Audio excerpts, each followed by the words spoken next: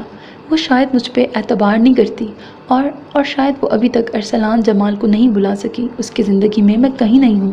میں اس سے کوئی گلہ بھی نہیں، مجھے اس سے کوئی گلہ بھی نہیں ہے۔ میں بھی تو اس کے علاوہ کسی کو نہیں چاہ سکا۔ محبت احساس ہی ایسا ہے، اور یہ احساس ہی ہمیں ایک دوسرے سے باندھ کے رکھتا ہے، جیسے میں ایک اندیکھی ڈور میں بندھا ہوا ہوں۔ میں ایک امید کے ساتھ جی رہا ہوں کہ کبھی تو ہوائیں رخ بدل لیں گی اور اسے ذوحان سکندر سے محبت ہو جائے گی۔ میں اس دن کا انتظار کر رہا ہوں۔ اپنی بات مکمل کر کے وہ باہر نکلا تو ٹھٹک کر رک گیا۔ سامنے ہی وہ کھڑی تھی، پتھرائی آنکھوں کے ساتھ اڑی رنگت لیے۔ وہ ایک پل کے لیے اس کے پاس رکا، کچھ کہنے کے لیے لب وا کیے اور پھر ہونٹ بھینچ کر اس کی سائڈ سے نکلتا چلا گیا۔ دو دل مل رہے ہیں مگر چپکے چپکے۔ وہ دونوں آج ذوحان کی نانی کے گھر آئے ہوئے تھے۔ یہ ایک چھوٹی سی پارٹی تھی جس میں ذوحان اور فاطمہ کے فرینڈز بھی آئے ہوئے تھے۔ چونکہ دیدم کو ذوحان کی نانی نے خود کال کر کے بلایا تھا، اسی لیے اس کے بغیر کہے وہ اس کے ساتھ چلی آئی تھی۔ بلیک ساڑی جس پر گرین کلر کا خوبصورت کام کیا ہوا تھا، زیب تن کی ہے، وہ بہت خوبصورت لگ رہی تھی۔ ذوحان سکندر نے بلیک 3 پیس زیب تن کیا ہوا تھا۔ اس وقت وہ سب کی بھرپور فرمائش پر گٹار سنبھالے، آنکھیں موندے، بہت جذب کے عالم میں سر بکھیر رہا تھا۔ ٹھیک اس کے سامنے سنگل صوفے پہ بیٹھی دیدم کمال ہاتھوں کے پیالے میں اپنا چہرہ گرائے ٹکٹکی باندھے اسے دیکھ رہی تھی۔ ذوحان سکندر کی آنکھیں بند تھیں، ورنہ وہ اسے خود کو اتنے جذب کے عالم میں تکتے دیکھ کر بے ہوش ہی ہو جاتا۔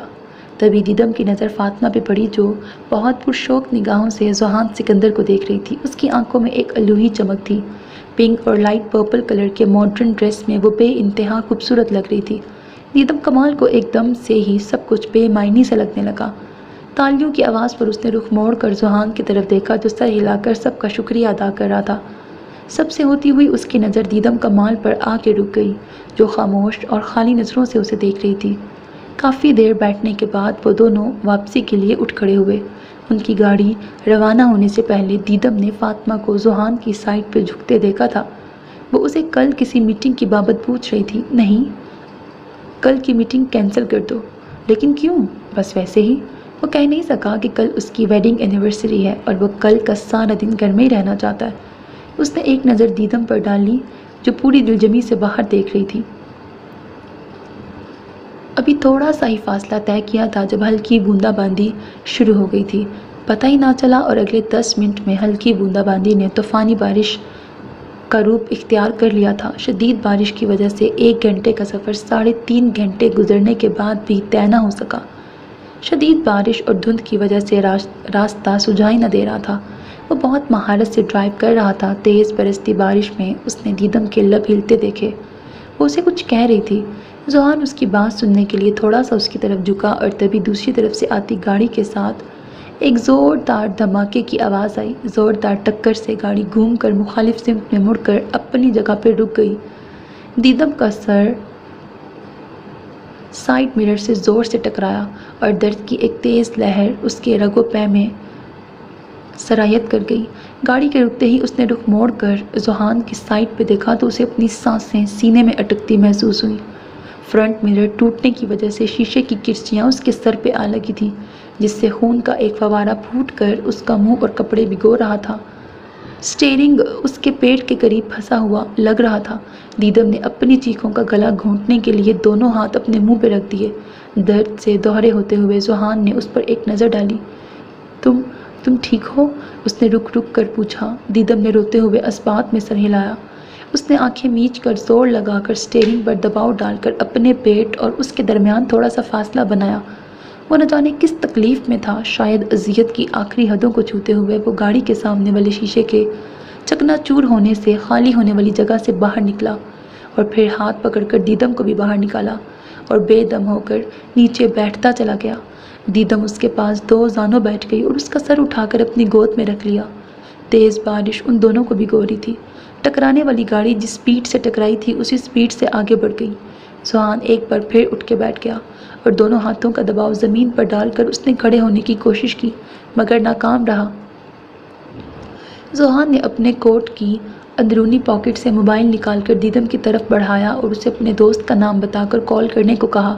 کانپتے ہاتھوں سے اس نے نمبر ڈائل کیا اور بات کرتے ہوئے اس نے ذوحان سکندر کو روڈ کی سائڈ بلاک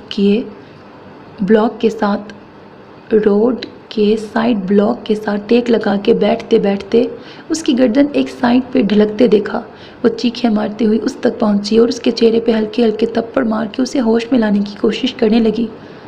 وہ سرد ہاتھوں غیر ہوتی حالت کے ساتھ ہسپتال کی کوریڈور میں ٹھنڈے فرش پہ بیٹھی بس ایک جگہ پہ نظریں جمائے اللہ سے شکوہ گناہ تھی۔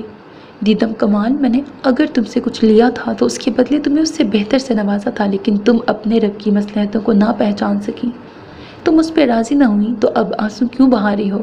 اے میرے رب، یہ ندامت کے آنسو ہیں، یہ آنسو ناشکراپن کرنے کے ہیں۔ زندگی کب سے ہے اور کب تک ہے کون جانے، ازل سے ابد تک، ازل سے پہلے اور اس کے بعد بھی بہت سے آئے اور بہت سے چلے گئے اور ابھی کتنوں نے آنا ہے، یہ تو میرا رب ہی بخوبی جانتا ہے۔ اے میرے رب، اسے اس کی زندگی واپس لوٹا دے، میری خطاؤں کو معاف فرما، تو سب سے بڑھ کر معاف کرنے والا ہے۔ تبھی ICU کی لائٹ بند ہوئی تھی اور دروازہ کھول کر ڈاکٹر باہر آیا۔ اس کی آنکھیں بند تھیں، اس کا ہر عضو سماعت بنا ہوا تھا۔ مبارک ہو آپ لوگوں کو، مسٹر ذوحان اب خطرے سے باہر ہیں۔ ڈاکٹر کی بات سن کر اس نے آنکھیں کھول کر اپنے آنسو صاف کیے اور اٹھ کر ہسپتال سے باہر نکل آئی۔ مصطفیٰ سکندر نے حیرانگی سے اسے جاتے دیکھا۔ وہ ٹیکسی لے کے گھر پہنچی، وضو کر کے جائے نماز بچھا کے اپنے رب کا شکر ادا کیا۔ وہ پورے 15 دن ہاسپٹل میں رہا۔ وہ ہر دن اس کا انتظار کرتا رہا لیکن وہ نہیں آئی۔ کبھی کبھی اسے لگتا تھا کہ کوئی اسے چھپ چھپ کے دیکھتا ہے، لیکن وہ اسے اپنا وہم جان کر چپ ہو جاتا۔ مصطفیٰ سکندر کے آنے پر وہ ہر روز ایک امید سے ان کی طرف دیکھتا اور وہ دروازے کی طرف دیکھ کر چپ ہو جاتے تھے۔ وہ اسے نہیں بتا سکتے تھے کہ وہ ان کے ساتھ روز آتی ہے اور صبح سے شام تک کوریڈور پہ بیٹھی رہتی ہے۔ وہ کہتی ہے کہ اس میں اب ہمت نہیں ہے ذوحان سکندر کا سامنا کرنے کی۔ ٹھیک 15 دن کے بعد وہ گھر لوٹا۔ وہ دیدم کمال سے سخت بدگمان ہو چکا تھا۔ اس نے سوچ لیا تھا کہ وہ اب اسے آزاد کر دے گا، وہ اسے زبردستی اپنے ساتھ باندھ کر نہیں رکھ سکتا۔ رات گئے وہ اپنے کمرے میں آیا، شاور لے کر باہر نکلا۔ ڈریسنگ کے آگے کھڑے ہو کر وہ بال بنا رہا تھا جب اسے اپنے پیچھے پرچھائی نظر آئی۔ اس سے پہلے کہ وہ مڑتا، اس نے اپنی پشت پر گرم سانسوں کو محسوس کیا۔ وہ دونوں بازوؤں کا حصار باندھے آنسو بہا رہی تھی۔ ذوحان سکندر نے آنکھیں موند لیں، اپنے سینے پہ رکھے اس کے ہاتھوں کو خود سے الگ کرتے ہوئے وہ اس کی طرف مڑا جو آنسو بہانے کا شغل جاری رکھے ہوئے تھی۔